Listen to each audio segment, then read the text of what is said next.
Registered அட்வைஸரை நேரில் பார்க்கணுன்னு ஒரு நாள் ஆசைங்க. பார்ப்போம் நடக்குதான்னு. இந்த 2வது வீடியோ வந்து பார்த்திங்கன்னா நான் பிஇ பற்றி போட்டிருப்பேன். அதில் வந்து இபிஎஸ் வந்து எப்படி வந்து அந்த ஃபேக்டர்ஸ் எல்லாத்தையும் மாற்றுது அப்படிங்கிற மாதிரி நான் சொல்லியிருந்தேன். வெறும் பிஇ மட்டுமே வச்சு நம்ம கால் எடுக்கக்கூடாதுன்னு. இன்னும் அதில் ஒரு சில விஷயங்கள் இருக்குது. அதில் இன்னும் 2-3 வீடியோ போட்டோம்னா இது டோட்டலாக கிளியர் ஆகும் அப்படிங்கிறது என்னோடய நம்பிக்கை. ஸோ நம்ம அடுத்த விஷயத்தில் என்னங்கிறத பார்ப்போம். ஒரு ஸ்டாக்கை வந்து நம்ம எவாலுவேட் பண்ணுறதுக்கு பிஇ வச்சுமே பார்க்கக்கூடாது அப்படின்னு நான் ஃபஸ்ட்டு வீடியோவில் சொல்லியிருந்தேன். இப்போ வந்து இதில் நான் என்ன சொல்கிறேன்னா, பிஇ வச்சு பார்க்கணும், பட் பிஇ வச்சு மட்டுமே பார்க்கக்கூடாது, பிஇ வந்து இன்க்ளூட் பண்ணணும். அவ்வளோதான் இதில் நம்ம பண்ண வேண்டியது. ஏன் வந்து யாரும் சொல்ல மாட்டேறாங்க அப்படிங்கிறது எனக்கு தெரியலைங்க. இதை வந்து நான் தெரிஞ்சுக்கிறதுக்கு எனக்கு ரொம்ப டைம் எடுத்துச்சு. ஸோ அதில் நிறைய ஆப்பர்ச்சுனிட்டி வந்து நான் மிஸ் பண்ணியிருக்கிறேன். ஸோ அதை பற்றி நம்ம ஒவ்வொன்றா பார்க்கலாம். நம்ம ஃபஸ்ட்டு பார்க்குறது அப்படிங்கிறது பார்த்திங்கன்னா சேம் டிக்சன் கம்பெனி நம்ம எடுப்போம். இதில் ஒரு விஷயத்தை நோட் பண்ணிங்க அப்படின்னா, நான் வந்து என்ன மாதிரி நீங்கள் வந்து இந்த 2021 டைமில் இந்த கம்பெனி நம்ம பார்த்துருந்தோம் அப்படின்னா, இந்த கம்பெனி வந்து இஎம்எஸ்சில் இருக்கிறாங்க, எலக்ட்ரானிக் மேனுஃபேக்சரிங்கில். 160 பிஇ அப்படிங்கிறது அந்த டைமில் இருந்தது. ஓகேங்களா? ஸோ நான் இதை வந்து அவாய்ட் பண்ணியிருக்கிறேன். என்னடா இவ்வளோ பிஇ இருக்குது அப்படின்னு. ஏன்னா நமக்கு சொல்லிக் கொடுக்கப்பட்டது ஒரு டிப்பிக்கல் டெக்ஸ்ட் புக்கில் இருந்து சொல்லப்பட்ட விஷயங்கள். ஒரு 20 பிஇ 25 பிஇ இல்லை இண்டஸ்ட்ரி பிஇக்கு மேலே ஒரு ரூல் ஆஃப் தம் மாதிரி சொல்லி கொடுத்துருக்குறாங்க. ஸோ அதில் என்ன பிரச்சனை அப்படிங்கிறது பார்த்திங்கன்னா, இந்த மாதிரி நம்ம ஒரு ஆப்பர்ச்சுனிட்டியை பெருசாக மிஸ் பண்ணியிருக்கிறோம். இது வந்து ஆப்பர்ச்சுனிட்டி தாங்க நான் சொல்லுவேன். ஏன்னா நான் ஒரு 10 லட்ச ரூபா இப்போ நான் இதில் போட்டிருந்தேன்னா, இப்போ வந்து எனக்கு கையில் 50 லட்ச ரூபா வந்திருக்கும். அப்போ நான் அதை மிஸ் பண்ணியிருக்கிறேன்னு தான் அர்த்தம். கண்ணு முன்னாடி இது போயிருக்குது. அந்த டைமில் நான் உட்காந்து இன்ஃபோசிஸும் ஐடிசியும் வாங்கிட்டு வந்துருக்கிறேன். அந்த ஸ்டாக் நான் வந்து நல்ல ஸ்டாக் இல்லைன்னு சொல்ல மாட்டேன். உங்கள் முன்னாடி ஒரு பெரிய ஆப்பர்ச்சுனிட்டி இருக்கிறப்ப நம்ம ஏன் மிஸ் பண்ணோம் அப்படிங்கிறது என்னோடய கேள்வி. அது நம்ம வருங்காலத்தில் எப்படி பண்ணக்கூடாது அப்படிங்கிறது நம்ம கேள்வி எப்பயுமே வச்சுருந்தா தாங்க நம்ம விழிப்புணர்வாக இருப்போம். ஸோ உங்களுக்கு இது தெரியணும் அப்படிங்கிறதுக்காக நான் இதில் ஒரு சில விஷயங்கள் பேசணும்னு நினச்சி தான் நான் இந்த 2வது வீடியோ அதில் பண்ணிகிட்ருக்கிறேன். இப்போ ஜான் 2021 பார்த்தீங்கன்னா 160 பிஇ இருந்தப்போ ப்ரைஸ் வந்து 2700 வந்துருக்குது. லைட்டாக கன்ஃபார்ம் பண்ணிடலாம். ஸோ ஜான் 2021 ஸோ இந்த பிஇ பார்த்திங்கன்னா இந்த ரேஞ்சில் இருந்துருக்குது. ஓகேங்களா? அந்த 2வது போல்டு இதில் இருக்குது பாருங்கள். ஸோ பிஇ வந்து இந்த ரேஞ்சில் இருந்துருக்குது. டிசம்பரில் வந்து பார்த்திங்கன்னா இதாங்க டிசம்பரில் இந்த ரேஞ்சில் இருந்திருக்கு. கரெக்டுங்களா? ஸோ 170 ரேஞ்சில் இருந்திருக்குது. 2700 ரூபா இந்த இது இருந்தது, 5400 ரூபா போயிருக்குது. நீங்கள் ஒரு விஷயம் நல்லா நோட் பண்ணிங்கன்னா தெரியும். பிஇ வந்து ஒரு கிட்டத்தட்ட பார்த்திங்கன்னா எவ்வளோ ஒரு 10% கூட ஏறல. கரெக்டுங்களா? ஒரு 5% ஏறி இருக்குன்னு நினைக்கிறேன். கரெக்டுங்களா? 5-6% ஏறி இருக்கும். 160லேருந்து 170 போயிருக்கு பிஇ. ப்ரைஸ் வந்து டபுளாக இருக்குது. ப்ரைஸ் டபுளாக இருக்குன்னா கொஞ்சம் யோசிச்சு பாருங்கள்.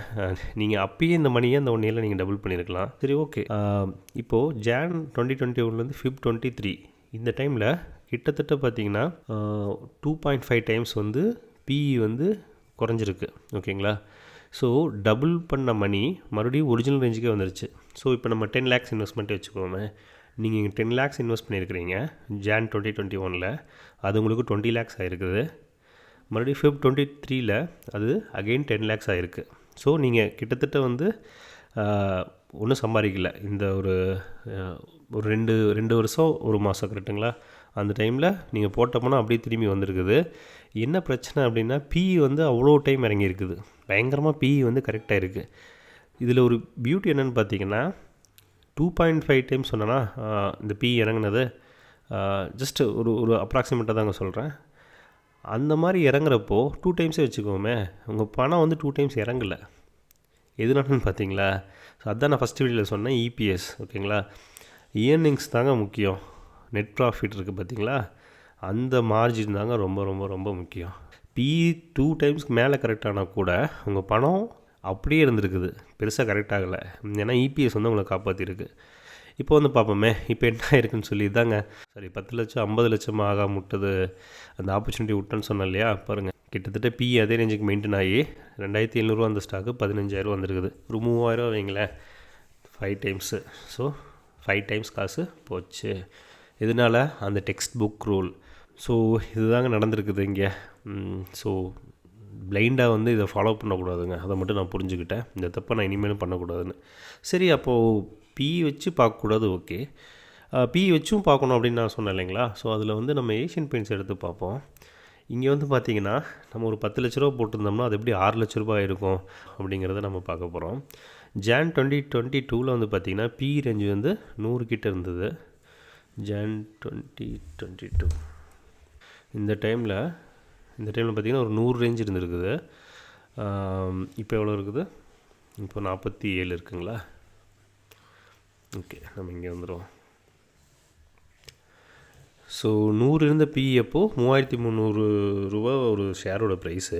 நீங்கள் அதில் வந்து ஒரு 10 லட்ச ரூபா போட்டிருந்தீங்க, இன்வெஸ்ட் பண்ணி சில பல ஸ்டாக்ஸ் வாங்கியிருந்தீங்க அப்படின்னா இன்ஃப்ளேஷன் அட்ஜஸ்டடு 3900 போட்டிருக்கேன். ஏன்னா அதாவது நான் இன்றைக்கி ரேட்டுக்கு அது என்ன ஆயிருக்கும் அப்படின்னு ஒரு 6% ரேட்டில் நான் போட்டிருக்கிறேன். ஓகே, நம்ம ஒரு 10 லட்ச ரூபா போட்டிருந்தோம் அப்படின்னா இன்றைக்கி வந்து 2250 ரூபா தான் அதோடய ப்ரைஸு. கிட்டத்தட்ட பிஇ பார்த்திங்கன்னா 46 ஆகிடுச்சு. ஓகேங்களா? ஓகே, நம்ம டிக்ஸானில் வந்து அதே மாதிரி 2.2 டைம்ஸுக்கு மேலே பிஇ விழுந்தப்போ ப்ரைஸு பெருசாக இறங்கலை. இங்கே வந்து 2 டைம்ஸ் அதே மாதிரி இறங்கினப்போ ப்ரைஸ் பயங்கரமாக விழுந்திருக்கு. நான் சொன்ன மாதிரி ஒரு 40% அடி இன்ஃப்ளேஷன் அட்ஜஸ்டடாக. எதுனாலன்னு பார்த்தீங்கன்னா இங்கேயும் அதே தாங்க. நான் ஃபஸ்ட்டு வீடியோவில் சொன்னேன் பார்த்தீங்களா, அந்த பிஇ வீடியோவில் அதே தான், இபிஎஸ் தான். ஓகேங்களா? இபிஎஸ்னால் என்ன? உங்களோட earnings per share. Earning per ஷேர்னால் என்ன? உங்கள் ப்ராஃபிட் மார்ஜின். உங்கள் ப்ராஃபிட் குறையுது, அதில் அதோட மார்ஜின் குறையுது அப்படின்னாலும் முடிஞ்சுது கதை. சரிங்களா?